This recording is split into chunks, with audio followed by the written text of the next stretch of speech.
Hello everyone, आपका स्वागत है आपके अपने channel math king maker concept पे फोकस। आज हम पढ़ने वाले हैं क्लास 9th का chapter 13 that is surface area and volume. बहुत इंपॉर्टेंट चैप्टर है और काफ़ी लेंदी चैप्टर है, तो इसको हम बहुत इजीली वे में मैं इस चैप्टर को आपको एक्सप्लेन करने वाला हूँ, जो आप कभी भी नहीं भूलेंगे। ठीक है, यहाँ कोई रटना नहीं है, कोई फॉर्मूले नहीं रटवाएंगे आपको, सिर्फ कंसेप्ट समझाएंगे। कंसेप्ट के थ्रू आप इसको पूरी अपनी लाइफ में याद रख सकते हो, कभी भूलोगे नहीं। ये मेरा चैलेंज है। तो क्या पढ़ेंगे इसके अंदर? सरफेस एरिया ऑफ क्यूबॉइड पढ़ेंगे, क्यूब का पढ़ेंगे, लैटरल सरफेस एरिया क्या होता है, टोटल सरफेस एरिया क्या होता है, बहुत सारे एग्जांपल्स करेंगे। उसके बाद राइट सर्कुलर सिलेंडर का कर्व सरफेस एरिया क्या होता है, टोटल सरफेस एरिया क्या होता है, कोन का सरफेस एरिया कैसे फाइंड करेंगे, लैटरल सरफेस एरिया कैसे फाइंड करेंगे, हेमीस्फेयर स्फेयर का वॉल्यूम फाइंड करना सीखेंगे यहाँ पे। ठीक है, सरफेस एरिया फाइंड करना सीखेंगे। और सभी जो फिगर्स हैं आपकी, जो आपका क्यूब है, क्यूबॉइड है, कॉन है, सिलेंडर है, उन सब का वॉल्यूम भी हम यहाँ पे फाइंड करेंगे। ठीक है, तो बहुत सिंपल कंसेप्ट में इसको मैं आपको एक्सप्लेन करने वाला हूँ। चैप्टर को पूरा समझने के लिए अंत तक देखते रहिए। ओके, तो सबसे पहले हम शुरू करते हैं surface area of cuboid. Cuboid सबको पता है क्यूबॉइड क्या होता है। जैसे ये शेप आपको दिख रही है, 3 डायमेंशनल शेप है। इसमें लेंथ है, ब्रेथ है, हाइट है। तो लेंथ ये होगी, ब्रेथ ये होगी, हाइट ये होगी। ठीक है, तो क्यूबॉइड का अगर हम फाइंड करें सरफेस एरिया, तो क्यूबॉइड का सरफेस एरिया का मतलब क्या होता है? कितने सरफेस होते हैं इसके अंदर? इसके अंदर टोटल 6 सरफेस होते हैं क्यूबॉइड के अंदर। एक ये टॉप है, बॉटम है, लेफ्ट है, राइट है, और ये जो है इस साइड वाला है, इस साइड वाला है। ठीक है, तो अब इनका सरफेस एरिया कैसे फाइंड करते हैं? देखो, ये इसमें जो इंक्लूड है, इस सरफेस के अंदर क्या इंक्लूड है? लेंथ है और ब्रेथ है, तो लेंथ इंटू ब्रेथ इसका एरिया हो जाएगा। इसके अंदर क्या इंक्लूड है? लेंथ इंटू हाइट इंक्लूड है। इसके अंदर भी लेंथ इंटू हाइट है, इसके अंदर ब्रेथ इंटू हाइट है, इसके अंदर भी ब्रेथ इंटू हाइट है। तो इस तरह से आपने देखा कि सरफेस एरिया का क्यूबॉइड के लिए सरफेस एरिया क्या हो जाएगा? Surface area of cuboid. देखो, इसमें रटने वाली कोई भी चीज़ नहीं है, सिर्फ कंसेप्ट ध्यान रखना है आपको। देखो, 2 बार लेंथ इंटू ब्रेथ का मल्टीप्लाई हुआ है, 2 बार ब्रेथ इंटू हाइट का मल्टीप्लाई हुआ है, और 2 बार हाइट इंटू लेंथ ब्रेथ हो गया, ब्रेथ हाइट हो गया, हाइट इंटू लेंथ का मल्टीप्लाई हुआ है। तो इसको हम लिख सकते हैं 2, यहाँ पे एलसीएम कॉमन आ जाएगा, LB plus BH plus HL। तो ये आ गया आपका सरफेस एरिया ऑफ क्यूबॉइड। अब इस क्यूबॉइड के सरफेस एरिया में भी 2 चीज़ें हैं, एक होता है लैटरल सरफेस एरिया और एक होता है टोटल सरफेस एरिया। ठीक है, तो ये जो हमने फाइंड किया है, ये टोटल सरफेस एरिया है। लैटरल सरफेस एरिया में क्या होता है कि आपका टॉप जो है, टॉप कंसिडर नहीं किया जाता है। ओके, तो लैटरल सरफेस एरिया में आपका टॉप और बॉटम दोनों काउंट नहीं होंगे। तो टॉप और बॉटम का मतलब क्या है कि ये वाला एरिया और ये वाला एरिया। ठीक है, तो इस वाले एरिया में क्या है? लेंथ इंटू ब्रेथ है। तो ये जो लेंथ इंटू ब्रेथ है, ये इसमें काउंट नहीं होगी। दोनों ही लेंथ इंटू ब्रेथ यहाँ पे कैंसिल कर देंगे, तो आपका जो सरफेस एरिया हो जाएगा लैटरल सरफेस एरिया। लैटरल मतलब जो है, जो चारों तरफ से एरिया है आपका, तो चारों तरफ का एरिया। ठीक है, उसको कहते हैं हम लैटरल सरफेस एरिया। टॉप और बॉटम उसमें एक्सक्लूड कर देना है, सिंपली याद रखो आप, टॉप और बॉटम उसमें से निकाल दो, वो बन जाएगा आपका लैटरल सरफेस एरिया। ठीक है, तो यहाँ पे 2LB हम निकाल देंगे, तो क्या बचेगा आपका? 2 इंटू BH प्लस HL बचेगा। HB यहाँ पे कॉमन आ जाएगा, तो क्या बचेगा? B प्लस L आएगा। ठीक है, आप जो है कैसे भी याद रखो इसको, लेकिन याद रखने का तरीका सबसे बेस्ट मैं आपको बता रहा हूँ, कंसेप्ट वाइज याद रखना है। ठीक है, ऐसे नहीं रटना कि surface area of cuboid 2 into LB plus BH plus HL। तो ऐसे रटोगे तो आपका दिक्कत हो जाएगी, बहुत जल्दी आप इसको भूल जाओगे। तो सरफेस एरिया कंसेप्ट आपको याद रखना है कि जितने भी सरफेस होते हैं उनका एरिया फाइंड कर लो, तो सरफेस एरिया हो जाएगा। इसका surface area length into breadth, length into breadth, breath into height, breath into height, height into length, height into length, 2 बार होता है, तो इसलिए 2 यहाँ पे आ गया, LB plus BH plus HL। Lateral surface area में टॉप और बॉटम एक्सक्लूड कर दो, तो ब्रेथ, ये लेंथ इंटू ब्रेथ एक्सक्लूड हो जाएगी, height breath into height, height into length वाला पोर्शन रह जाएगा बस। ठीक है, बहुत सिंपल कंसेप्ट है। उसके बाद में क्या है कि क्यूब के बारे में पढ़ेंगे। तो क्यूब में क्या होता है? क्यूब में भी सेम कंसेप्ट है। क्यूब में बस इतना फर्क होता है कि आपका लेंथ ब्रेथ हाइट सब इक्वल हो जाते हैं। ठीक है, क्यूब कैसा? इस तरह का 3D शेप्स बना लो, तो क्यूब में क्या है कि लेंथ ब्रेथ और हाइट इक्वल हो जाते हैं। L is equal to B is equal to H is equal to, मान लेते हैं कि ए के बराबर है, तो सरफेस एरिया किसके बराबर आ जाएगा, 2 into A square plus A square plus A square, L B plus B H plus H L, दोनों मल्टीप्लाई करेंगे, A into A into A into A square A square A square, कितना हो गया 3a square. तो देखो वैसे भी अब बता सकते हो कि एक सरफेस का एरिया क्या होगा, स्क्वायर का लेंथ इंटू ब्रेथ, तो a इंटू ए हो जाएगा एक सरफेस का एरिया, ए स्क्वायर हो जाएगा, 6 सरफेसेस होते हैं तो टोटल सरफेस एरिया हो जाएगा उसका 6a square. Lateral surface area में टॉप और बॉटम छोड़ देंगे, चारों तरफ का एरिया मतलब 4 साइड 4 सरफेस बचेंगे उसमें, तो 4 सरफेस का एरिया हो जाएगा 4a स्क्वायर। ठीक है, रटना नहीं है कुछ भी, कंसेप्ट को याद रखना है। ओके, अभी कुछ एग्जाम्पल्स देख लेते हैं। ओके, एक एग्जाम्पल है आपका, अब इसका प्रैक्टिकल यूज़ क्या है, आखिर हम ऐसा क्यों पढ़ रहे हैं। देखो इसका प्रैक्टिकल यूज़ क्या है, जैसे मान लेते हैं आपके घर में कोई दीवार बननी है, ठीक है, उस दीवार में कितनी ईंटें लगेगी आपको पता करना है। तो कैसे पता करेंगे भाई, ये जो दीवार है, ये दीवार कुछ इस तरह की बनी है, मान लेते हैं इतनी बड़ी आपके घर में जो है दीवार बननी है। ओके, ये दीवार आपके घर में बननी है, तो अब इस दीवार में कितनी ईंट लगेगी आपको पता करना है। और ईंट का शेप कुछ ऐसा है, छोटी सी ईंट है, तो ईंट का शेप कुछ ऐसा है। अब आपको पता करना है कि इस दीवार में कितनी ईंटें लगेंगी। मान लेते हैं कि अब इस दीवार में कितनी ईंट लगेगी कैसे पता करेंगे, इसका सरफेस एरिया हमें पता करना पड़ेगा, सरफेस एरिया कितना है और इस ईंट का एक सरफेस एरिया कितना है। ठीक है, तो जितना इसका सरफेस एरिया है उसको अगर ईंट के सरफेस एरिया से डिवाइड कर देंगे तो आपके आ जाएगा नंबर ऑफ ब्रिक्स, कितने नंबर ऑफ ब्रिक्स यहाँ पे यूज़ होंगी। ठीक है, इसका प्रैक्टिकल यूज़ ये है। आपको मान लेते हैं फ्लोरिंग करनी है और फ्लोर में आपको टाइल्स लगानी है। एक टाइल का जो एरिया है वो मान लेते हैं 2x2 की टाइल है, 2 फीट इंटू 2 फीट की टाइल है। और आपका जो रूम का साइज़ है वो मान लेते हैं कि रूम का साइज़ है आपका 10 इंटू 10 का है रूम का साइज़। तो टोटल एरिया कितना हो गया, 100 हो गया, 100 फीट स्क्वायर हो गया। और इसका एरिया कितना है, 4 स्क्वायर फीट हो गया। ठीक है, तो टोटल नंबर ऑफ टाइल्स कितनी हो जाएंगी, 100/4 दैट इज 25 टाइल्स में आपका पूरा का पूरा एरिया कवर हो जाएगा, पूरी की पूरी जो है फ्लोरिंग हो जाएगी।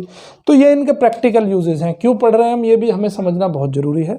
तो ये प्रैक्टिकल यूज़ मैंने आपको बताया कि ओके। अब एग्जाम्पल नंबर 2 इसी का जस्ट एक प्रैक्टिकल यूज़ पे ही बेस्ड है। एग्जाम्पल नंबर 2 उसको देख लेते हैं तो समझ में आ जाएंगी चीज़ें आपको। ओके, एग्जाम्पल नंबर 2 क्या कहता है, Hamid has built a cubical water tank. उसने क्या एक वाटर टैंक बनाया है। वाटर टैंक कैसा है, क्यूबिकल है। क्यूबिकल मतलब उसकी लेंथ ब्रेथ इनटू हाइट तीनों की तीनों सेम है।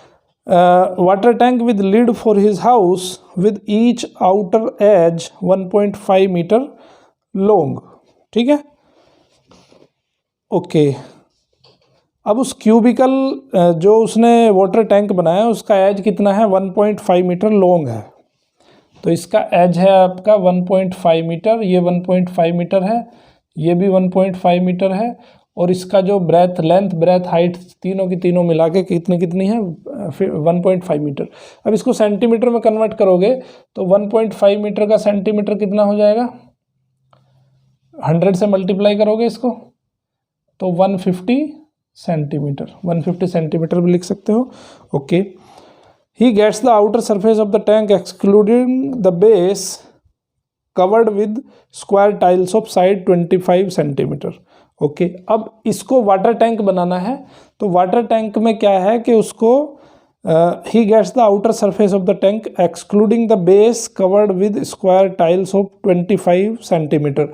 अब इसको इस पे जो है टाइल्स लगानी है। ये उसने जो वाटर टैंक बनाया है इस पे उसको टाइल्स लगानी है।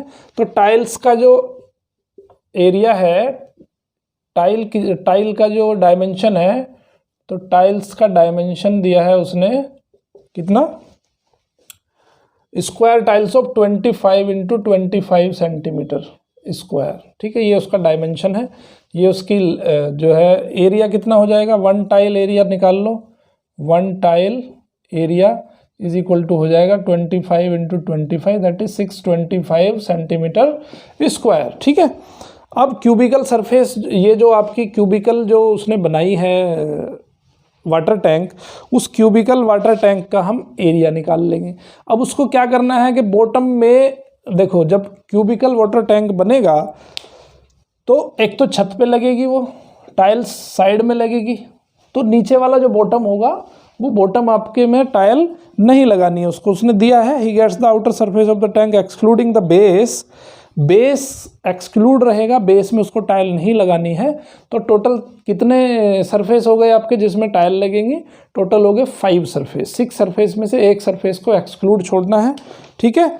सो अब हमें लिखना है कि surface area of tank to be covered with tiles, covered with tiles, ठीक है। जो टाइल से एरिया कवर होना है वो हमें लिखना है। तो कितना हो जाएगा? 5 इंटू 150 लेंथ है और 150 ब्रेथ है, तो इतना एरिया उसे कवर करना है टाइल से, और एक टाइल का एरिया ये है। तो इजीली हम फाइंड कर सकते हैं कि नंबर ऑफ टाइल कितनी लगेंगी। इसको अगर इससे डिवाइड कर देंगे तो आ जाएगा आपका नंबर ऑफ टाइल्स, ठीक है। ओके, तो number of tiles required find कर लेंगे। नंबर ऑफ टाइल्स रिक्वायर्ड आ जाएगी आपकी 5 इंटू 150 इंटू 150 अपॉन 625, या इसको 25 इंटू 25 लिख लेते हैं। 25 6 जा 150, 25 6 जा 150, 6 6 36, 36 into 5 is equal to 180 tiles. तो 180 टाइल्स में आपका पूरा का पूरा जो टैंक है वो कवर हो जाएगा। अब आगे देखते हैं क्या दिया है उसने। Find how much he would spend for the tiles if the cost of tile is 360 पर डोजन। एक डोजन जो टाइल्स है उसका कॉस्ट कितना है? 360 रुपीज़ है। सो 1 डोजन मतलब 12 tiles, cost is equal to 360 rupees. तो एक टाइल का कॉस्ट कितना हो गया? 1 tile cost is equal to 360 divided by 12, that is 30 rupees. 30 rupees की एक टाइल आ गई। So total expenditure on tiles, total expenditure on tiles is equal to 180 tiles लगनी है, 30 रुपीज़ की एक टाइल है, तो ये आ जाएगा आपका 5400 रुपीज़। तो 5400 रुपीज़ की उसकी टोटल जो है टाइल्स लगेंगी। इसी के बेस पे आपको करनी है एक्सरसाइज नंबर 13.1। बहुत सिंपल है, कंसेप्ट बस आपको याद होने चाहिए, ठीक है। कंसेप्ट ध्यान में रखना है। ओके, अभी हमने क्यूबॉइड पढ़ लिया, क्यूब पढ़ लिया, अभी हम पढ़ेंगे सिलेंडर के बारे में, ठीक है। सिलेंडर के बारे में मैं पहले भी बता चुका हूँ आपको कि सिलेंडर कैसे बनता है। सिलेंडर बनता है एक रेक्टेंगल से बनता है वो, ठीक है। देखो, अगर हम ये हमारे पास मान लेते हैं एक रेक्टेंगल शीट है, इसमें लेंथ है, ब्रेथ है। अगर मैं इसको फोल्ड कर दूं तो ये बन गया आपका सिलेंडर, ठीक है। तो अब सिलेंडर का थोड़ा सा ये ध्यान रखना पड़ेगा हमें। देखो, ये आपके पास है, ये एक शीट है आपके पास, है ना, ये शीट है। इस शीट में ये लेंथ हो गई, ये इसकी ब्रेथ हो गई, क्लियर है। लेंथ हो गई, ब्रेथ हो गई। अब मैं इसको अगर फोल्ड कर देता हूं तो फोल्डिंग के बाद में ये कुछ ऐसी बन जाएगी, ये तो उतनी रहेगी, है ना, बट ये जो है इस तरह का एक सिलेंडर बन जाएगा। अब ये वाली चीज़ जो है, ये जो पेरीमीटर है, पेरीमीटर क्या है? पेरीमीटर है ये वाली लेंथ b, तो ये सिलेंडर की हाइट हो जाएगी। और ये जो पेरीमीटर है, अब ये पेरीमीटर हो जाएगी टोटल, क्योंकि सर्किल बन गया। अब ये सर्किल में ये हो जाएगी आपकी r, यानी कि रेडियस ऑफ सिलेंडर, है ना। तो ये r किसके बराबर होगी? अब ये 2 पाई r है, 2 पाई r किसके बराबर है? ये जो सर्किल का जो पेरीमीटर है 2 पाई r, वो किसके बराबर होगा? इस b के बराबर होगा, है ना। तो अभी हमें इसका सरफेस एरिया फाइंड करना है। इसका सरफेस एरिया क्या है? Length into breadth, length into breadth, ठीक है। सरफेस एरिया ये हो गया इसका, लेंथ इंटू ब्रेथ। अब जितना सरफेस एरिया इसका होगा उतना ही सरफेस एरिया इसका भी होगा, है ना। कोई अलग थोड़ा हो जाएगा, क्योंकि जो सरफेस ये है उसी सरफेस से ही तो ये बना हुआ है टोटल, तो उसका सरफेस एरिया भी इतना ही हो जाएगा, है ना। तो इसका सरफेस एरिया कितना हो जाएगा, जितना इसका सरफेस एरिया है। अब यहाँ पे इसका सरफेस एरिया कितना है in terms of this cylinder, L की जगह पे क्या हो जाएगा, H हो जाएगा, और B की जगह पे क्या बन जाएगा, 2 पाई R बन जाएगा। तो सरफेस एरिया कितना आ गया, 2 पाई R H आ गया। कुछ इसमें रटने वाली ऐसी कोई चीज़ नहीं है, बस कंसेप्ट को ध्यान रखना है। तो यहाँ पे जो सरफेस एरिया आ गया उसका 2 पाई R H आ गया। अगर इसकी बॉटम और टॉप को भी आपको मतलब बंद करना है, अगर कवर करना है, तो अब वहाँ पे देखो लेटरल सरफेस एरिया आ गया, टोटल सरफेस एरिया आ गया। तो लेटरल मैंने क्या बताया था आपको, टॉप और बॉटम उसमें एक्सक्लूड करनी है। तो ये जो सरफेस एरिया होगा वो कैसा होगा, ये लेटरल होगा। टोटल में क्या हो जाएगा, टोटल सरफेस एरिया क्या कैसे निकालेंगे, ये पाई आर स्क्वायर, ये भी पाई आर स्क्वायर, तो 2 pi R H plus pi are square plus pi are square, यानी कि 2 pi are square. 2 pi R यहाँ पे कॉमन आ गया, तो क्या बचा, एच प्लस आर बचा। तो ये आ गया total surface area of cylinder, right circular cylinder. रटना कुछ नहीं है, सिर्फ आपको कंसेप्ट वाइज इसको ध्यान रखना है। ओके, तो अभी हम इससे रिलेटेड कुछ क्वेश्चन कर लेते हैं। एक ही क्वेश्चन दिया, बहुत सिंपल सा क्वेश्चन दिया है। Example number 3, Savitri had to make a model of a cylindrical kaleidoscope for her science project. She wanted to use chart paper to make the curve surface area of the kaleidoscope kaleidoscope. What would be the area of chart paper required by her if she wanted to make a kaleidoscope of length 25 cm with 3.5 cm radius? देखो अब उसको क्या करना है, similar concept है। अब वहाँ पे उसको एक कलेडोस्कोप बनाना है जिसमें उसकी जो लेंथ है, लेंथ का मतलब उसकी हाइट सिलेंडर की, वो हो जाएगी 25 सेंटीमीटर, और रेडियस है उसकी 3.5 सेंटीमीटर। आर की वैल्यू दे दी उसने 3.5 सेंटीमीटर। तो इसको टोटल सरफेस तो उसको चार्ट पेपर कितना चाहिए जिससे कि वो कलेडोस्कोप बन जाए। तो चार्ट पेपर कितना चाहिए, चारों तरफ जो ऐसे गोल गोल घूम जाए, तो चार्ट पेपर ऐसा होगा इनिशियली, ठीक है। इसका जो एरिया होगा वही इसका एरिया होगा उसको रैप करने के लिए। तो एरिया कैसे फाइंड करेंगे, अभी बताया हमने, 2 पाई आर एच, ठीक है। तो इसका लेटरल सरफेस एरिया ही रिक्वायर्ड होगा, क्योंकि ना तो इसको यहाँ से बंद करना है ना तो यहाँ से बंद करना है, क्योंकि उसमें यहाँ से देखना है और यहाँ से दिखेगा। तो ये दोनों एंड इसके खुले होने चाहिए, दोनों एंड खुले होंगे तो ये लेटरल सरफेस एरिया हो जाएगा 2 पाई आर एच। इसको सोल्व कर लेना, आराम से आंसर आ जाएगा। उसके बाद है कोन के बारे में पढ़ेंगे अभी हम, ठीक है। कोन का सरफेस एरिया फाइंड करेंगे, लेटरल सरफेस एरिया फाइंड करेंगे। सिंपल, मैं बिल्कुल सिंपल मेथड से आपको बताऊंगा जिससे कि कभी भी आप लाइफ में इसको भूलो ना, ठीक है। तो कोन कैसे बनता है वो थोड़ा देख लेते हैं। देखो, अगर ये सिलेंडर है हमारे पास, सॉरी सर्किल है हमारे पास, तो सर्किल की ये रेडियस ले ली हमने आर, मान लेते हैं सर्किल की रेडियस है हमारे पास आर, ठीक है। तो इसका जो टोटल वो हो जाएगा, वो क्या हो जाएगा, टोटल पैरीमीटर हो जाएगा इसका 2 पाई आर, सरकमफ्रेंस हो जाता है इसका 2 पाई आर। अब मैं क्या करता हूँ, इसको छोटे छोटे पार्ट्स में डिवाइड कर लेता हूँ। ये मैं छोटे छोटे ट्रायंगल्स में इसको डिवाइड कर लेता हूँ। एक छोटा सा ट्रायंगल ये ले लिया मैंने, ठीक है। इसकी लेंथ मान लेते हैं B1 है, इस ट्रायंगल का ये बेस हो जाएगा B1, लगभग ट्रायंगल जैसे ही हो जाएगा, ठीक है। ये B1 मान लिया, इसको मान लेते हैं हम B2 मान लेते हैं, इसको मान लेते हैं हम B3 मान लेते हैं, ठीक है। ये छोटे छोटे ट्रायंगल ले लिए हमने। इन ट्रायंगल का एरिया अलग अलग, अगर सब ट्रायंगल का एरिया फाइंड कर लें, बहुत सारे ऐसे ट्रायंगल बनेंगे इस पूरे सर्किल में, अगर सबका हम एरिया फाइंड कर लें तो जो एरिया आएगा वही इस सर्किल का एरिया आ जाएगा।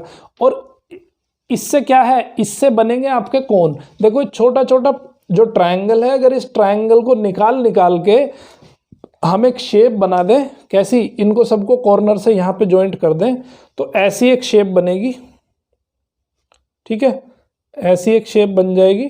सब ट्रायंगल को अगर मिला के हम इस तरह से यहाँ पे जॉइंट कर दें तो इस तरह की आपकी एक सर्कुलर शेप बन जाएगी। इस सर्कुलर शेप को कहते हैं हम कोन। क्या कहते हैं इसको, कोन कहते हैं, ठीक है। अब इस कोन का हमें टोटल जो एरिया है वो एरिया फाइंड करना है। तो इस कोन का एरिया किसके बराबर होगा, जितनी ये सरफेस आप, जो ये ट्रायंगल आप छोटे छोटे काट रहे हो, इन ट्रायंगल का जो एरिया होगा उस एरिया को, अगर सबको छोटे छोटे ट्रायंगल के एरिया को अगर मिला देंगे तो टोटल इस कोन के एरिया के बराबर हो जाएगा। ठीक है, अब कैसे उसका ट्रायंगल का एरिया फाइंड करना है हमें। ट्रायंगल का एरिया क्या होता है, 1/2 बेस इंटू हाइट। बेस क्या है b1 और हाइट क्या है ये रेडियस, ये जो रेडियस है यही सबकी हाइट हो जाएगी। तो b1 into r plus 1/2 b2 into r, इसी तरह से सब ऐड होते चले जाएंगे। तो 1/2 आर कॉमन आ जाएगा, यहाँ पे क्या लिखेंगे b1 plus b2 plus b3। ठीक है, ये लास्ट तक ऐड हो जाएंगे। अब ये जो total b1 plus b2 plus b3 क्या है, ये है इसका पैरामीटर। सबको अगर ऐड कर दें तो पैरामीटर बन जाएगा। ठीक है, तो ये क्या बनेगा आपका, ये हो जाएगा जो r है यहाँ पे, r क्या है, r है आपका लेंथ। ठीक है, अब यहाँ पे r की जगह क्या, r क्या बनेगा, r बनेगा इस जो ये सर्कुलर कोन बनेगा, इस सर्कुलर कोन का लेंथ। ठीक है, तो जो इसका लेंथ बनेगा, जो इसकी हाइट बनेगी आपकी, ठीक है, ये जो r है, यहाँ जब हम इसको यहाँ पे ट्रायंगल कट कर देंगे तो ये ट्रायंगल की इस सर्कुलर कोन की लेंथ बन जाएगी, हाइट बन जाएगी। तो इस हाइट को हम डिनोट कर रहे हैं किससे, L से डिनोट कर रहे हैं। ठीक है, समझ गए बात, सॉरी ये आपकी हाइट नहीं, ये आपकी ये वाली लेंथ होगी। ठीक है, लेटरल लेंथ जो है इसकी ये वाली। ठीक है, इसको बोलते हैं लेटरल हाइट। तो ये जो आपकी रेडियस है, ये रेडियस किसकी शेप ले लेगी, ये रेडियस इसकी लेटरल हाइट की शेप लेगी। ठीक है, तो हम यहाँ पे इनिशियली जो लिख सकते हैं वो इसको L लिख सकते हैं। समझ गए बात, इसको हम इनिशियली क्या लिख सकते हैं, L लिख सकते हैं। और ये b1 plus b2 plus b3 किसके बराबर हो जाएगा, ये हो जाएगा टोटल 2 पाई r के बराबर, है ना, क्योंकि इस सर्किल का पूरे का पैरीमीटर है ये b1 plus b2 plus b3 सब अगर ऐड कर देंगे। और r यहाँ पे क्या हो जाएगा, लेटरल हाइट के बराबर हो जाएगा। तो ये आ गया आपका 2 से 2 कैंसिल हो गया, तो कितना आ गया, पाई r l आ गया। समझ गए बात। तो किसी भी कोन का अगर आपको लेटरल सरफेस एरिया निकालना हो, लेटरल सरफेस एरिया फिर मैं बता रहा हूँ आपको, उसमें ये बॉटम कवर नहीं होता है, टॉप तो इसका है ही नहीं, तो टॉप तो कवर होगा ही नहीं, तो बॉटम कवर नहीं होता है। जो टोटल आप ये वाला एरिया जो चारों तरफ जो आप इस पर कुछ अगर लपेट दें, इसको रैप अप कर दें, इसको कवर कर दें, तो वो एरिया कितना रिक्वायर्ड होगा, वो एरिया रिक्वायर्ड होगा पाई r l। ठीक है, समझ में आया कंसेप्ट, कैसे ये पाई r l आया। ओके, उसके बाद में क्या करना है हमें, तो इसको बोलते हैं हम कर्व्ड सरफेस एरिया। ठीक है, ये एरिया कैसा है, ये है curved surface area, curved surface area of cone, right circular कोन का ये कर्व्ड सरफेस एरिया है। और ये सर्कुलर एरिया क्या होगा, वो होगा पाई r स्क्वायर, ये r होगा। ठीक है, अगर इस कर्व का, अगर इस कोन का जो सर्किल है, बेस का जो रेडियस है, अगर वो रेडियस r गिवन हो, तो इसका जो एरिया हो जाएगा बेस का, वो हो जाएगा पाई r स्क्वायर, है ना, पाई r स्क्वायर हो जाएगा। तो अब कर्व की अगर इसकी कोन की बात करें तो टोटल सरफेस एरिया कितना हो जाएगा, टोटल सरफेस एरिया हो जाएगा ये curved surface area pi r l plus ये बॉटम का surface area, that is pi r square, pi r common आ जाएगा, तो बचेगा l प्लस r। ठीक है, तो इसको आप चाहो तो याद रखना पॉसिबल है तो याद रख लो, नहीं तो जैसे मैंने इसको फाइंड किया है उस तरीके से आप इसको फाइंड करना सीख लो। जब आप क्वेश्चन करोगे तो क्वेश्चन में करते करते आपको इतनी प्रैक्टिस हो जाएगी कि इजीली आपको ये याद हो जाएगा। ठीक है, अब इस पे बेस कुछ क्वेश्चन देख लेते हैं और पिक्चर आपकी क्लियर हो जाएगी। तो क्वेश्चन नंबर एग्जाम्पल दिए हैं आपकी इसमें, find the curved surface area of right circular cone whose slant height. देखो ये जो हाइट मैंने बताई है आपको, इसको स्लैंट हाइट भी कहते हैं। ठीक है, इसको जो है स्लैंट हाइट भी बोलते हैं, इसका नाम जो है वो स्लैंट हाइट भी कहते हैं इसको। ठीक है, ओके, तो उसने दिया है कि स्लैंट हाइट उसकी कितनी है, 10 सेंटीमीटर है, और बेस का रेडियस है 7 सेंटीमीटर। तो पूछ रहा है कि कर्व्ड सरफेस एरिया क्या होगा। कर्व्ड सरफेस एरिया CS से क्या होगा, पाई आर एल होगा। पाई की वैल्यू 22/7, आर की वैल्यू 7, इसकी वैल्यू 10, 7 से 7 कट गया, 220 सेंटीमीटर स्क्वायर। सेम वे कोई एग्जाम्पल नंबर 5 है। अब देखो इसमें एक रिलेशन होता है, ये L है और ये मान लेते हैं इसकी जो कोन की हाइट है और ये इसकी रेडियस है। तो इसमें क्या होता है, यहाँ पे 90 डिग्री का एंगल बनता है। तो जब 90 डिग्री का एंगल बनेगा तो ये कैसा बनेगा, राइट सर्कुलर, ये बन जाएगा आपका राइट एंगल ट्रायंगल। ये O है, ये A है, ये B है। तो ये OAB जो ट्रायंगल बना है राइट एंगल ट्रायंगल हो जाएगा, ये इसकी हाइपोटेनस हो जाएगा। तो यहाँ पे L स्क्वायर किसके बराबर हो जाएगा, H square plus R square के बराबर हो जाएगा। समझ गए पाइथागोरस थ्योरम से। तो ये भी चीज़ आपको याद रखनी है। कहीं कहीं पे आपको स्लैंट हाइट नहीं देगा, वो कहीं कहीं पे आपको हाइट देगा कोन की और रेडियस देगा, तो आपको स्लैंट हाइट फाइंड करनी है। जैसे एग्जांपल नंबर 5 में दिया है। 5 में कह रहा है कि height of a cone is 16 centimetre and it's base radius is 12 centimetre. तो स्लैंट हाइट फाइंड कर लेंगे, हाइट दिया है और रेडियस दिया है। Find the curve surface area and the total surface area of the cone, easily find हो जाएगा। सिर्फ आपको यहाँ पे स्लैंट हाइट फाइंड करनी है। उसके बाद एग्जाम्पल नंबर 6 देखते हैं। ठीक है, 6 भी मैं आपके लिए छोड़ रहा हूँ, बहुत सिंपल एग्जाम्पल है। 6 में क्या कह रहा है, एक कोन कोब है shaped somewhat like a cone, has the radius of its broadest end as 2.1 centimetre and length as, मतलब height as 20 centimeter. If each 1 centimeter square of the surface of the cob carries an average of 4 grains, find how many grains you would find on the entire cob. तो देखो उसमें करना क्या है हमें, जो ये कॉर्न कोब है, कॉर्न कोब का शेप जो है लगभग कोन की तरह ही है।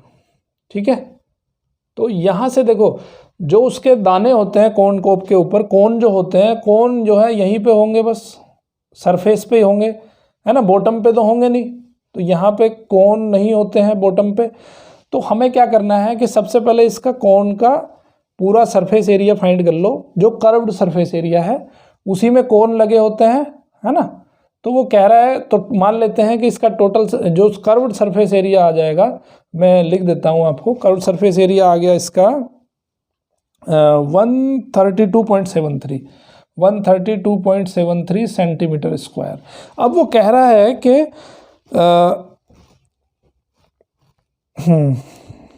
If each 1 centimetre square of the surface of the cob carries an average of 4 grains. देखो 1 सेंटीमीटर स्क्वायर में 4 ग्रेन्स मिलते हैं उसको। कितने ग्रेन्स मिलते हैं, 4 ग्रेन्स। तो 4 ग्रेन्स के लिए एरिया कितना चाहिए, 1 सेंटीमीटर स्क्वायर चाहिए। तो 132.73 ग्रेन्स में कितने 132.73 सेंटीमीटर स्क्वायर में कितने ग्रेन्स मिलेंगे उसको। तो कितने ग्रेन्स मिलेंगे, जब 1 सेंटीमीटर स्क्वायर में 4 ग्रेन्स मिलते हैं तो 132.73 स्क्वायर में कितने ग्रेन मिलेंगे, इसको 4 से हम मल्टीप्लाई कर देंगे। तो मल्टीप्लाई करने के बाद आंसर आ जाएगा 531 ग्रेन्स, 530.92। लेकिन ग्रेन्स को क्या है, डेसिमल में नहीं ले सकते। ग्रेन्स तो नंबर होते हैं ना, तो वो आधे या पौने या तिहाई तो हो नहीं सकते। तो वो कैसे होंगे, उसको हम जो है वो लिख देते हैं, राउंड ऑफ कर देते हैं। तो आंसर आ जाएगा आपका 531 ग्रेन्स होंगे टोटल उसमें, जो कॉर्न कोब होगी आपकी। ठीक है, उसके बेस पे एग्जाम्पल नंबर एक्सरसाइज नंबर 13.3 हो जाएगी। बहुत सिंपल है। ठीक है, अभी पढ़ेंगे हम स्फेयर के बारे में। कोई अगर कमेंट है आपके, कोई डाउट है, तो आप कमेंट बॉक्स में जाके ज़रूर कमेंट करिएगा, आपका आंसर दिया जाएगा। ठीक है, कोई सजेशन है, सजेशन भी आप दे सकते हैं। तो अभी पढ़ेंगे हम surface area of A sphere. Sphere के बारे में देखो, सब ने बॉल देखी होगी, तो बॉल को हम कह सकते हैं स्फेयर। स्फेयर क्या होता है, बीच अंदर से जो है होलो नहीं होता है, वो पूरा सॉलिड होता है एकदम, बाहर से लेके अंदर तक। तो ऐसा देखा गया है कि एक्टिविटी आपकी बुक में दी गई है कि अगर स्फेयर के ऊपर हम धागा, चारों तरफ से धागा अगर लपेट देते हैं, तो वो धागा जो होगा वो कितना धागा होगा, जितना आपका जो सर्किल है ना, मान लेते हैं कि ये स्फेयर है, ठीक है, और इसके चारों तरफ हम ना धागा लपेट देते हैं। इसके चारों तरफ हमने धागा लपेट दिया बिल्कुल मिला मिला के। ठीक है, तो ये धागे की जो लेंथ होती है वो, अगर उसको हम इस लेंथ से अगर सर्किल बना लें हम, इतने ही रेडियस का एक 4 सर्किल अगर बना लें, इतने ही रेडियस के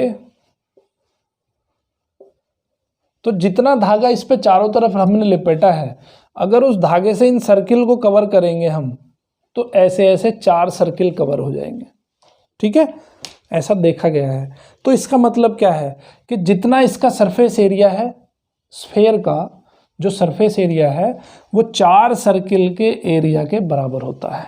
इसका मतलब क्या है कि इसका जो सरफेस एरिया आ गया, अगर इसकी रेडियस r है तो इसका जो सरफेस एरिया हो जाएगा वो क्या हो जाएगा, 4 पाई r स्क्वायर हो जाएगा, क्योंकि एक सर्किल का एरिया कितना होता है, पाई r स्क्वायर होता है। तो इसका जो सरफेस एरिया ऑफ स्फेयर आ गया वो कितना आ गया, 4 पाई r स्क्वायर हो गया।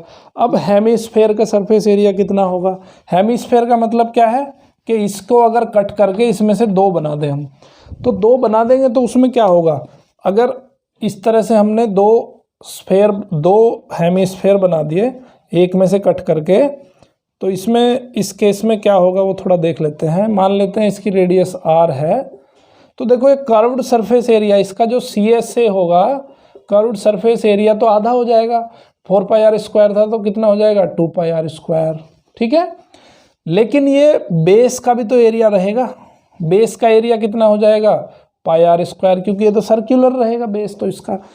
तो टोटल सरफेस एरिया कितना हो जाएगा, TS से कितना हो जाएगा हेमीस्फेयर का, 2 पाई r स्क्वायर प्लस पाई r स्क्वायर, तो टोटल सरफेस एरिया हो जाएगा 3 पाई r स्क्वायर। तो इसमें यहाँ पे कन्फ्यूजन नहीं होना चाहिए, आपको समझ में आनी चाहिए बात। ठीक है, ओके। बहुत सिंपल सा एग्जाम्पल नंबर 7, बड़े सिंपल से एग्जाम्पल हैं, तो मैं यहाँ पे ज़्यादा एग्जाम्पल नहीं करूँगा। एग्जाम्पल नंबर 7, 8, 9 आपको खुद करने हैं, क्योंकि चैप्टर बहुत लंबा है, इसको कवर करना है, तो कुछ एग्जाम्पल्स मुझे स्किप करने पड़ेंगे। ठीक है, एग्जाम्पल नंबर 10 देख लेते हैं एक बार, कंसेप्ट समझ में आ जाएगा आपको। ठीक है, तो एग्जाम्पल नंबर 10 कहता है कि एक हेमीस्फेरिकल डोम है। तो पहले हेमीस्फेरिकल डोम बना लेते हैं। ठीक है, ये आपकी हेमीस्फेरिकल डोम है of a building needs to be painted. इसको पेंट करना है चारों तरफ से, तो जो CSA पे ही पेंट होगा, कर्व्ड सरफेस एरिया के ऊपर ही पेंट होगा। Okay, if the circumference of the base of the dome is 17.6 metre. ये जो सर्कमफ्रेंस है, ठीक है, सर्कमफ्रेंस कितना है इसका, अगर ये r है तो 2 पाई r की वैल्यू उसने दी है 17.6 मीटर। ठीक है, डोम का जो सर्कमफ्रेंस है वो दिया है उसने 17.6 metre. Find the cost of painting it, given the cost of painting is 5 rupees per 100 centimetre square. तो पेंटिंग कॉस्ट कितनी है, पेंटिंग कॉस्ट है 5 रुपीज़ पर 100 सेंटीमीटर स्क्वायर। तो सबसे पहला काम क्या करना है हमें, पहले इसकी रेडियस निकाल लो। रेडियस कैसे निकलेगी, 17.6 अपॉन 2 पाई, पाई की वैल्यू 22/7। कैलकुलेशन कर लेना, मैं डायरेक्टली लिख देता हूँ, 2.8 मीटर आ जाएगी, 2.8 मीटर आ जाएगी। अब इसको हमें किस में, सेंटीमीटर में कन्वर्ट करना पड़ेगा, क्योंकि कॉस्ट जो है आपकी पर सेंटीमीटर स्क्वायर के हिसाब से दी है, तो इसको सेंटीमीटर में लिखेंगे तो ये हो जाएगा 280 सेंटीमीटर। तो ये आ गई आपकी रेडियस। ठीक है, तो इसका CSA कितना आ जाएगा, CSA आ जाएगा भाई 2 पाई r स्क्वायर, अभी पढ़ा हमने हेमीस्फेयर का CSA। 2 पाई की वैल्यू 22/7, r की वैल्यू 280 इंटू 280। ठीक है, इससे जो कट रहा है उसको काट दो, ये हो लिख दो ऐसे कैसे ही, 40 इंटू 280, इतना सेंटीमीटर स्क्वायर जो है उसका CSA आ गया, जिसको हमें पेंट करना पड़ेगा। तो पर 100 सेंटीमीटर स्क्वायर का कॉस्ट जो है 5 रुपीज़ है ना। तो इतने एरिया का कॉस्ट क्या होगा, कैसे निकालोगे, तो 100 centimetre square, unitary method, 100 centimetre square costing is equal to 5 rupees.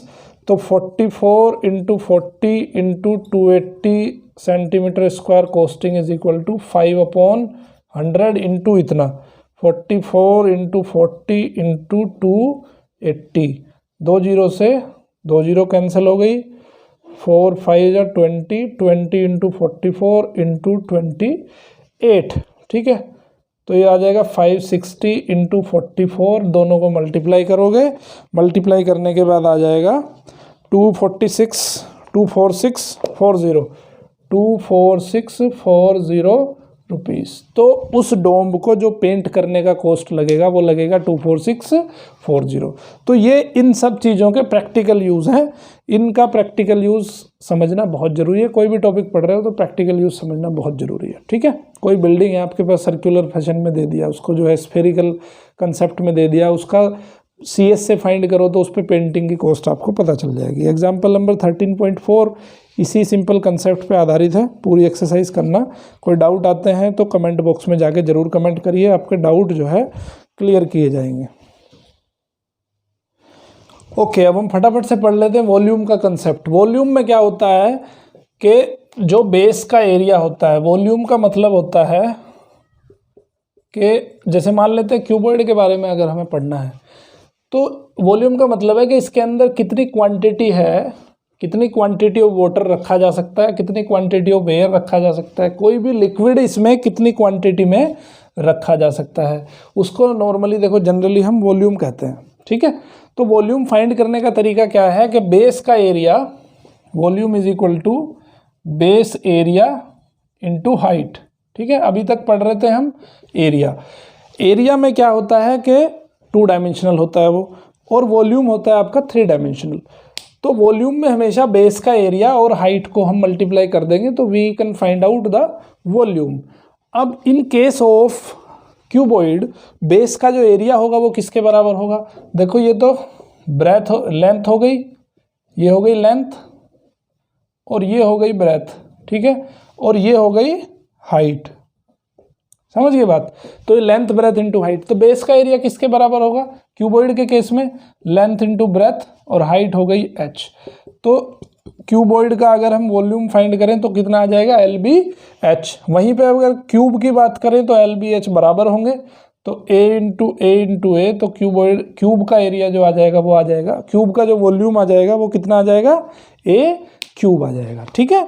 तो इस तरह से हमें फाइंड करना है volume of cuboid and volume of cube.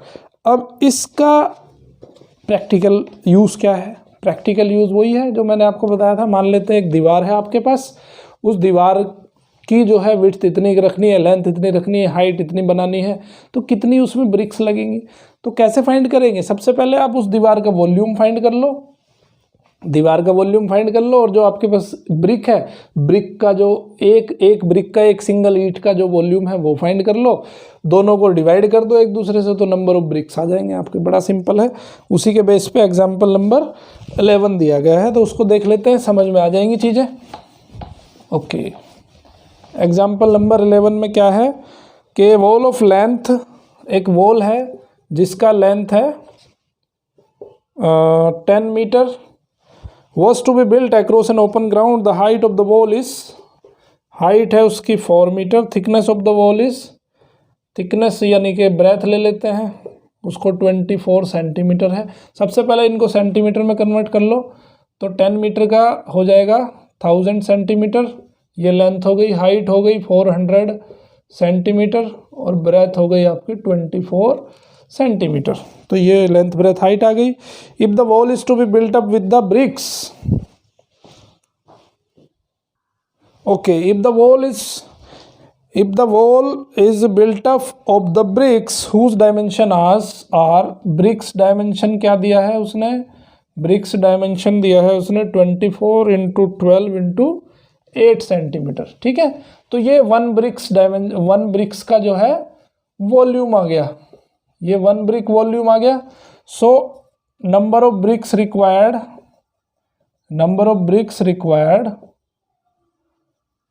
To build the wall, किसके बराबर आ जाएगा, वो जो वॉल का एरिया है वो निकाल लो, वॉल का वॉल्यूम अपॉन 1 ब्रिक वॉल्यूम, एक ईंट का आपको वॉल्यूम निकालना है, उससे उसको डिवाइड कर दो। तो वॉल का वॉल्यूम कितना है 1000 इंटू 400 इंटू 24, LBH कर दिया, और 1 ब्रिक का 24 इंटू 12 इंटू 8, ठीक है। 24 से 24 कैंसिल हो गया, 8 से 50 आ गया यहाँ पे, और ऐसे मल्टीप्लाई कर लो, डिवाइड कर लो, आंसर आ जाएगा आपका 4166.6। अब क्योंकि ब्रिक्स तो डेसिमल में नहीं होगा तो हम इसको राउंड ऑफ करके लिख देते हैं 4167 ब्रिक्स, ठीक है। तो 4167 ब्रिक्स आपकी टोटल लगेंगी उसको दीवार बनाने में, ठीक है। इस तरह से आपको क्वेश्चन करना है।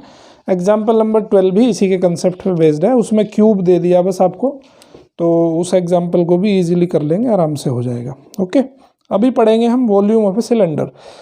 सिलेंडर देखो सिंपल कंसेप्ट है, कंसेप्ट वही रहने वाला है कि बेस का एरिया इनटू हाइट। तो अभी मुझे फटाफट से सिलेंडर का वॉल्यूम बताओ, ठीक है। आप बताओगे, मैं बाद में लिखूंगा, पहले आप मुझे बताओगे कि सिलेंडर का जो वॉल्यूम है वो क्या होता है। कैसे फाइंड करेंगे, उसके बेस का एरिया फाइंड करेंगे। ये सिलेंडर है, राइट सर्कुलर सिलेंडर, ठीक है। तो इसकी मान लेते हैं हाइट h है और रेडियस जो है वो r है। तो बेस का एरिया कितना हो जाएगा, पाई r स्क्वायर हो जाएगा। हाइट उसकी h है, तो सिलेंडर का जो वॉल्यूम हो गया वो क्या हो गया, पाई r स्क्वायर h हो गया। बहुत सिंपल है, ठीक है। ओके, तो वॉल्यूम ऑफ सिलेंडर हो गया पाई r स्क्वायर h। ओके, देखो अब इसी के कंसेप्ट पे बेस्ड है आपकी छोटी छोटी ये जो एग्जाम्पल दिए है ना, एग्जाम्पल नंबर 13, 14, हाँ बिल्कुल इसी कंसेप्ट पे बेस्ड है। 13 देख लेते हैं। Pillars of a temple are cylindrically shaped, if each pillar has a circular base of radius 20 centimetre, height 10 metre, how much concrete mixture would be required to build 14 such pillars. तो how much concrete मतलब इसका जो volume आपको find करना है, total कितना concrete चाहिए आपको, सॉलिड बनाना है इसको, ठीक है। तो सॉलिड का मतलब है कि कितना इसका वॉल्यूम है। तो एक पिलर का वॉल्यूम आप निकाल लो, और कितने पिलर बनाने हैं आपको, ऐसे टोटल 14 पिलर बनाने हैं। 14 से उसको मल्टीप्लाई कर दो, टोटल आपके पास वॉल्यूम आ जाएगा। बस उतना आपको कंक्रीट का वॉल्यूम चाहिए, वो आंसर आ जाएगा, ठीक है। इजी, इसको आराम से कर लोगे आप आराम से, मैं इसको नहीं करने वाला हूँ। ओके, एग्जाम्पल नंबर 14 देखो, इसका थोड़ा प्रैक्टिकल सा एग्जाम्पल है इसलिए मैं इसको आपको समझा देता हूँ। 14 एग्जाम्पल में क्या कह रहा है, at a Ramzan mela stall keeper in one of the food stall has a large cylindrical vessel. वो क्या करता है कि उसके पास एक लार्ज सिलेंड्रिकल वेसल है, ठीक है। लार्ज सिलेंड्रिकल वेसल है उसके पास, उस वेसल के अंदर उसने क्या भर रखा है, जूस भर रखा है, ठीक है। इस सिलेंड्रिकल वेसल के अंदर क्या है, उसके पास जूस है, ठीक है। तो अब क्या है कि वो जूस अपना जो है उसमें मेले में लेके जाता है। Okay, vessel of base radius 15 centimetre, उसका बेसल जो बेस है इसका, उसका रेडियस कितना है, 15 सेंटीमीटर। ओके, 15 सेंटीमीटर वेसल का बेस है। Height of 32 metre, 32 centimetre. ये जो फिलअप है, फिलअप कहाँ तक है, 32 सेंटीमीटर हाइट तक फिलअप है, ठीक है। इस 32 सेंटीमीटर हाइट तक इसको फिलअप किया हुआ है। तो वॉल्यूम कितना आ जाएगा इसका, टोटल जूस कितना आ जाएगा वो फाइंड कर लेते हैं पहले। पाई r स्क्वायर h से, पाई है आपका 22/7, r कितना है 15 इंटू 15, h की वैल्यू कितनी है 32। तो इतना सेंटीमीटर क्यूब जो है, देखो अब वॉल्यूम का जो यूनिट होगा वो क्यूब में आएगा, क्योंकि वहाँ पे लेंथ का 3 टाइम्स मल्टीप्लाई होता है, तो इसलिए वॉल्यूम का जो यूनिट हो जाएगा वो क्यूब हो जाएगा। सेंटीमीटर होगा सेंटीमीटर क्यूब, मीटर होगा मीटर क्यूब, मिलीमीटर होगा तो मिलीमीटर क्यूब हो जाएगा। समझ में आई बात। ओके, पहली चीज़ ये होगी कि उसके पास कितना जूस है वो हमें पता होना चाहिए, इतने सेंटीमीटर क्यूब उसके पास जूस है। अब वो क्या करता है, आगे क्वेश्चन में पढ़ते हैं। Juice is filled in small cylindrical glasses. अब उसके पास ग्लासेस हैं छोटे छोटे, तो उन ग्लासेस की जो स्ट्रक्चर है वो कैसी है वो हम थोड़ा देख लेते हैं। ये भी सिलेंड्रिकल है, तो रेडियस उसकी 3 सेंटीमीटर है, ये 3 सेंटीमीटर रेडियस उसका 3 सेंटीमीटर है, और हाइट है 8 सेंटीमीटर, 8 सेंटीमीटर इसका हाइट है। तो एक ग्लास का जो वॉल्यूम है वो फाइंड कर लेते हैं। ये आ गया टोटल वॉल्यूम जो आपके पास अवेलेबल जूस है, और 1 ग्लास वॉल्यूम फाइंड कर लेते हैं।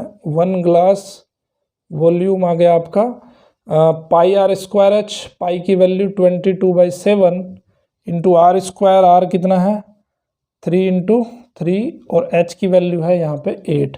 इतने सेंटीमीटर क्यूब जो है एक ग्लास में आएगा। ठीक है, अब टोटल नंबर ऑफ ग्लास कितने बनेंगे वो कैसे फाइंड करोगे? Total number of glass juice available कैसे फाइंड करेंगे इसको?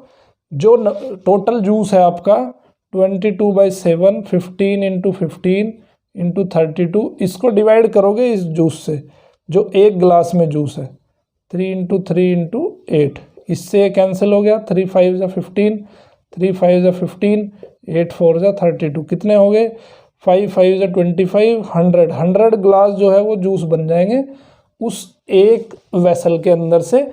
तो एक ग्लास जूस उसने बेचा है 15 रुपीज़ में, तो 1 ग्लास जूस कॉस्ट जो है वो 15 रुपीज़ है। तो कितने ग्लास बने? 100 ग्लास जूस बना, तो 15 इंटू 100 तो कितने आ गए 1500 रुपीज़। उसने जो रुपए जो टोटल कमाए वो कितने कमाए? 1500 रुपीज़ उसने टोटल कमाए। ठीक है, तो टोटल जो उसको मनी रिसीव होगी वो 1500 रुपीज़ मनी रिसीव होगी। तो इस तरह से आपको ये क्वेश्चन करने हैं। ठीक है, इसी के बेस पे पूरी एक्सरसाइज आपकी 13.6 हो जाएगी। अभी 13.6 एक्सरसाइज करने के बाद में हम पढ़ेंगे राइट सर्कुलर कोन के बारे में। ठीक है, अभी किस पे डिस्कस चल रहा है हमारा?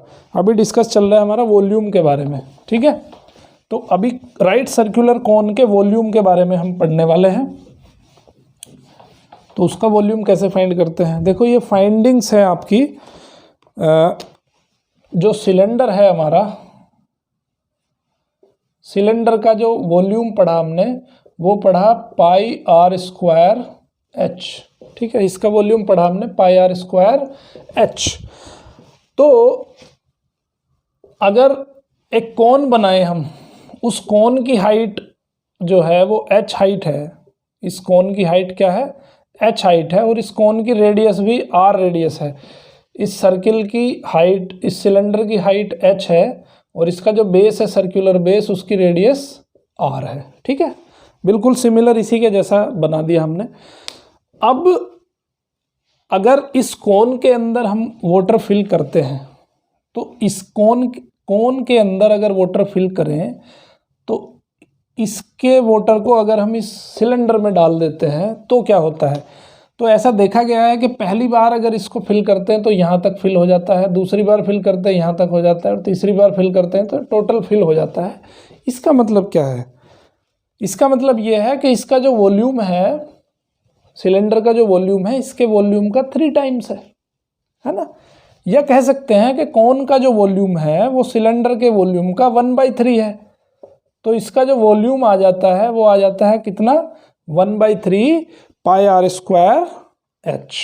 ठीक है, 1/3 पाई आर स्क्वायर एच, ये हो जाएगा आपका कोन का वॉल्यूम। राइट सर्कुलर कोन का ये वॉल्यूम आ गया। ओके, इसी के बेस पे अभी और वो चीज़ जो आपको मैंने बताई थी वो ध्यान रखनी है कि ये इसकी जो स्लैंट हाइट होती है वो एल होती है। तो एल की वैल्यू अगर हमें निकालनी हो तो h square plus r square करके निकाल लेंगे। किससे होगी? ये पाइथागोरस थ्योरम से आ जाएगी। अब इसी के बेस पे एग्जांपल नंबर 15 है, height and slant height of a cone are 21 centimetre and 28 centimetre. Find the volume of the कोन।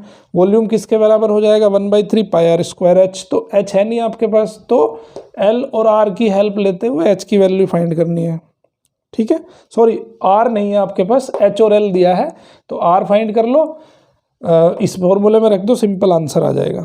उसके बाद है एग्जांपल नंबर 16 है, Monica has a piece of canvas whose area is 551 metre square. इसको देख लेते हैं, example important है, अक्सर एग्जाम्स में पूछा जाता है और ये प्रैक्टिकल भी है। ठीक है, तो इसको देख लेते हैं। Monica has a piece of canvas whose area is 551 metre square. उसके पास क्या है? एक कैनवास का पीस है, ये कोई पीस है। ठीक है, इसका एरिया कितना है? 551 मीटर स्क्वायर का कैनवास है उसके पास। She uses it to have a conical tent made. अब उसको क्या करना है कि इस पीस से कोन के साइज, कोन के शेप का उसको एक टेंट बनाना है। ठीक है, ये टेंट बनाना है with a base radius of 7 metre. इसका जो रेडियस है वो 7 मीटर है बेस का। Assuming that all the stitching margins and the wastage incurred while cutting amounts to be approximately 1 metre square. जो कटिंग में और जो वेस्ट में एरिया जो यूज़ होता है वो मान लेते हैं 1 मीटर स्क्वायर एरिया यूज़ होता है। तो total used area, used fabric कितना आ जाएगा, 551 में से 1 माइनस कर दो, 550 मीटर स्क्वायर जो है वो टोटल जो फैब्रिक है वो टोटल फैब्रिक इतना यूज़ होगा, क्योंकि 1 मीटर स्क्वायर उसने बोला है कि मार्जिन्स में यूज हो जाता है। Find the volume of the tent that can be made with it. इस टेंट का वॉल्यूम फाइंड करना है हमें, जो कि किससे बनाया जाता है, इससे बनाया जाएगा। ठीक है, तो अब इसकी हाइट मान लेते हैं हम h और इसकी स्लैंट हाइट मान लेते हैं हम l। ठीक है, ओके। तो अभी हमें देखो सबसे पहले क्या करना है, इसमें हमें पहली चीज़ है कि फ्लोर नहीं बनाना है। ठीक है, जो फैब्रिक यूज़ होगा वो फैब्रिक हमारा फ्लोर में नहीं लगेगा। तो वो फैब्रिक कहाँ लगेगा हमारा, वो फैब्रिक लगेगा इसके सरफेस एरिया में। ठीक है, जिसको कर्व्ड सरफेस एरिया बोलते हैं। तो सी एस से कितना है, जो टोटल फैब्रिक यूज़ होगा वो उसके सी एस से में लगेगा, कर्व्ड सरफेस एरिया में लगेगा। तो टोटल फैब्रिक कितना यूज़ हो रहा है, 550 मीटर स्क्वायर। तो सी एस से क्या होता है भाई, पाई आर एल होता है, वो कितना है 550 मीटर स्क्वायर है। आर की वैल्यू दी है, तो एल जो हो जाएगा वो हो जाएगा 550 अपॉन पाई इंटू आर। तो 550 पाई की वैल्यू 22/7, आर की वैल्यू 7, 7 से 7 11 2 ज़ा 22, 11 5 ज़ा, तो ये आ जाएगा 25 मीटर। तो एल की वैल्यू आ गई आपकी 25 मीटर, एल की वैल्यू आ गई। तो अब एच की वैल्यू भी निकाल लो। एच की वैल्यू कैसे निकालोगे, पाइथागोरस थ्योरम से। तो एच हो जाएगा आपका l square minus r square का अंडर रूट। एल कितना है 625 माइनस आर कितना है 49 अंडर रूट। तो ये हो जाएगा आपका 576। ठीक है, 576 बचेगा। 576 का अंडर रूट क्या होता है, 24 होता है। तो हाइट आ जाएगी आपकी 24। तो इसका वॉल्यूम निकाल लेंगे, वॉल्यूम पूछा है उसने। तो वॉल्यूम हो जाएगा 1/3 पाई आर स्क्वायर एच। 1/3 पाई की वैल्यू 22/7, आर की वैल्यू 7 इंटू 7, एच की वैल्यू 24 है। 7 से 7 कैंसिल, 3 8 ज़ा 24। सो 22 इंटू 7 इंटू 8, 22 इंटू 56। तो इसकी वैल्यू आ जाएगी आपकी 1232 मीटर स्क्वायर। तो इतने वॉल्यूम का टेंट बन जाएगा उसका। ठीक है, तो ये क्वेश्चन भी बड़ा प्रैक्टिकल था, बहुत इंपॉर्टेंट क्वेश्चन है। एग्जाम्पल नंबर, एक्सरसाइज नंबर 13.7 इसी कंसेप्ट पे बेस्ड है, इजीली आराम से हो जाएगा। ठीक है, ओके। अभी बात करेंगे हम स्फेयर के बारे में, volume of A sphere. Sphere रह गया बस लास्ट टॉपिक। तो स्फेयर का वॉल्यूम के बारे में हम डिस्कस चल रहा है हमारा। तो सिलेंडर से ही उसका कंपैरिजन करते हैं।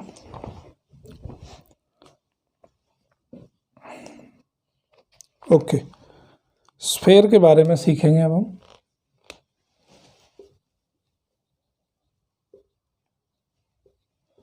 स्फेयर का पढ़ेंगे हम वॉल्यूम। ठीक है, ओके। तो सिमिलर कंसेप्ट है इसका, यहाँ पे भी क्या कंसेप्ट है,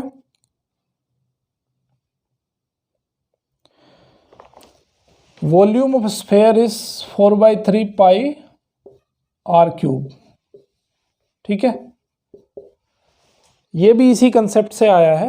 किस कंसेप्ट से आया है, कि जो आपका ये है सिलेंडर है। ठीक है, सिलेंडर का वॉल्यूम कितना होता है, पाई आर स्क्वायर एच होता है। सिलेंडर का वॉल्यूम है पाई आर स्क्वायर एच, ठीक है। तो इसके अंदर अगर एक स्फेयर डाल दें हम सेम रेडियस का अगर एक स्फेयर डाल देते हैं, तो मान लेते हैं कि एक सर्कुलर हमारे पास स्फेरिकल शेप का हमारे पास एक वेसल है, जिसकी रेडियस जो है आपके सिलेंडर की रेडियस के बराबर है। इसकी रेडियस और सिलेंडर की रेडियस दोनों बराबर है। तो इसको अगर 4/3 टाइम्स अगर इसको हम जो है पानी उसमें डालते हैं 4/3 टाइम्स, तो 4/3 टाइम्स पानी डालने के बाद में ये पूरा का पूरा फिल हो जाएगा आपका जो सिलेंडर होगा, ठीक है। तो इसका मतलब क्या है कि इसके 4/3 एरिया के बराबर इस सिलेंडर का एरिया है। तो सिलेंडर का एरिया कितना है, पाई आर स्क्वायर एच है। तो इस तरह से जो ये स्फेरिकल बॉल है, स्फेरिकल शेप है, उसका एरिया आ जाता है 4/3 पाई आर क्यूब। ये सब प्रैक्टिकली लैब में बैठ के जो है इनके वॉल्यूम्स का डिजाइनिंग किया गया है, वॉल्यूम्स के फॉर्मूले डिसाइड किए हैं, ठीक है। तो अब इसमें से अगर हम हेमी स्फेयर बना दें, हेमी स्फेयर मतलब आधा, तो आधे का एरिया कितना हो जाएगा, आधे का वॉल्यूम कितना हो जाएगा 2/3 पाई आर क्यूब। ये किसका है, ये है हेमी स्फेयर का, ठीक है। हेमी स्फेयर मतलब इस तरह का जो पोर्ट होगा, तो इसमें जो वॉल्यूम होगा वो कितना होगा 2/3 पाई आर क्यूब। ये आ जाएगा इसका हेमी स्फेयर का वॉल्यूम, ठीक है। एग्जाम्पल नंबर 17 सिंपल है, उसमें रेडियस दिया है, तो आपको पूछ रहा है कि वॉल्यूम ऑफ द स्फेयर बताना है। एग्जाम्पल 18 है, short put is a metallic sphere of radius 4.9 centimetre, the density of the metal. Okay, अब एक फॉर्मूला में एक और बता देता हूँ कि यहाँ पे बात आती है डेंसिटी की, ठीक है। तो डेंसिटी क्या होती है, डेंसिटी का मतलब है कि पर वॉल्यूम कितना मास है उसके पास। डेंसिटी का मतलब होता है मास अपॉन वॉल्यूम, ठीक है। तो उसको कहते हैं हम डेंसिटी। तो यहाँ पे डेंसिटी दी हुई है आपकी, उस क्वेश्चन को मैं थोड़ा करके दिखा देता हूँ आपको। एग्जाम्पल नंबर 18 जो दिया है वो दिया है उसने, short put is metallic sphere of radius है उसकी 4.9 centimetre. If the density of the spheric metal, density जो दी है वो दी है 7.8 ग्राम पर मीटर क्यूब, ओके, पर centimetre cube. Find the mass हमें फाइंड करना है। तो मास की बताई मैंने अभी बात आपको, तो मास हो जाएगा डेंसिटी इंटू वॉल्यूम, डेंसिटी कितनी है 4.9 सेंटीमीटर, तो ये हो जाएगा 7.8 ग्राम पर सेंटीमीटर क्यूब, है ना। और वॉल्यूम कैसे निकालोगे, इसका कैसा शेप है, इसका शॉर्ट पुट है तो मेटेलिक, इसका जो स्फेरिकल शेप होगा तो वॉल्यूम होगा 4/3 पाई आर क्यूब। आर कितना है 4.9, तो 4.9 इंटू 4.9 इंटू 4.9, ठीक है। तो ये हो जाएगा आपका 7.8 इंटू 4 पाई की वैल्यू 22/7, 4.9 4.9 4.9, 7 से कैंसिल हो जाएगा, 0.7 आ जाएगा। तो जब इसको मल्टीप्लाई करोगे, मल्टीप्लाई करने के बाद में आंसर आ जाएगा 3845.44 ग्राम। इसको केजी में कन्वर्ट कर लेंगे, 1000 से डिवाइड हो जाएगा, 3.45 केजी। तो ये आ गया टोटल जो है उसका क्या मास आ गया, ठीक है। तो यहाँ पे फॉर्मूले की रिक्वायरमेंट थी इसलिए मैंने आपको बताया। एग्जाम्पल नंबर 19 है, hemispherical ball has radius इतना, what would be the volume of water it would contain. तो वॉल्यूम ऑफ वाटर कितना आता है उसके अंदर, जितना उस हेमी स्फेयर का वॉल्यूम होगा। हेमी स्फेयर का वॉल्यूम 2/3 पाई आर क्यूब, ठीक है। ओके, नेक्स्ट तो ख़त्म हो गया, एग्जाम्पल कोई है ही नहीं। तो देखो ये चैप्टर अपने आप में बहुत लंबा चैप्टर है, बट इसको कंसेप्चुअली आपको याद रखना है।